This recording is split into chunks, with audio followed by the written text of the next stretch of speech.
Trikaripur palliative care സൊസൈറ്റിയും wings charitable ട്രസ്റ്റും സംയുക്തമായി പൂച്ചോലിൽ ന്യൂറോ റീഹാബിലിറ്റേഷൻ സെന്റർ സ്ഥാപിക്കുന്നു. ഖാൻ സാഹിബിന്റെ പേരിൽ നിർമ്മിക്കുന്ന സെന്ററിന് ഈ മാസം 20-ന് തറക്കല്ലിടുമെന്ന് ഭാരവാഹികൾ അറിയിച്ചു. ദിസ് ന്യൂസ് സ്പോൺസർഡ് ബൈ ഉയർന്ന ഗുണനിലവാരം, തികഞ്ഞ വിശ്വസ്തത, ജനതാ പാൽ. ആധുനിക സൗകര്യങ്ങളോടെ നിർമ്മിക്കുന്ന കാസർഗോഡ് ജില്ലയിലെ തന്നെ ആദ്യത്തെ റീഹാബിലിറ്റേഷൻ സെന്ററാകും തൃക്കരിപ്പൂരിലേത്. വിദൂര സ്ഥലങ്ങളിൽ പോയി ചികിത്സ തേടുന്ന അവസ്ഥയ്ക്ക് ചെറിയ തോതിലെങ്കിലും ആശ്വാസം പകരാനുള്ള ആഗ്രഹവും ലക്ഷ്യവുമാണ് ഈ ഉദ്യമത്തിന് പിന്നിലെന്നും ഈ മാസം 20-ന് വെള്ളിയാഴ്ച ഉച്ചതിരിഞ്ഞ് 3 മണിക്ക് കെട്ടിടത്തിന്റെ തറക്കല്ലിടൽ ചടങ്ങ് നടക്കുമെന്നും ഭാരവാഹികൾ അറിയിച്ചു.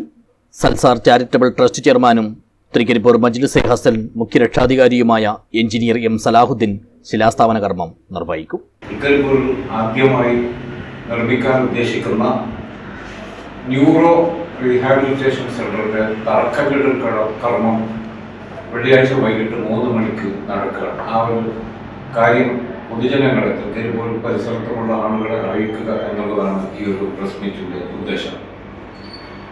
ഇത്തരം ഒരു ആധുനിക സംവിധാനത്തോടു കൂടിയുള്ള ഒരു ന്യൂറോ റീഹാബിലിറ്റേഷൻ സെന്റർ കാസർഗോഡ് ജില്ലയിൽ തന്നെ ഉണ്ടായിരിക്കുമെങ്കിലും പക്ഷേ വളരെ അത്യാധുനിക സജ്ജീകരണങ്ങളോടെ തുടങ്ങുന്ന ആദ്യത്തെ സെന്ററായിരിക്കും ഇത്.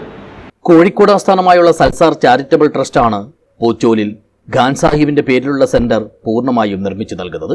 N A Muneer, MTP Muhammad Kunhi, PP Raghunath, PP Latheef എന്നിവരാണ് തൃക്കരിപ്പൂർ പ്രസ് ഫോറത്തിൽ വാർത്താ സമ്മേളനം നടത്തി ന്യൂറോ റീഹാബിലിറ്റേഷൻ സെന്റർ സംബന്ധിച്ച കാര്യങ്ങൾ വിശദീകരിച്ചത്. News bureau, Cheruvathur.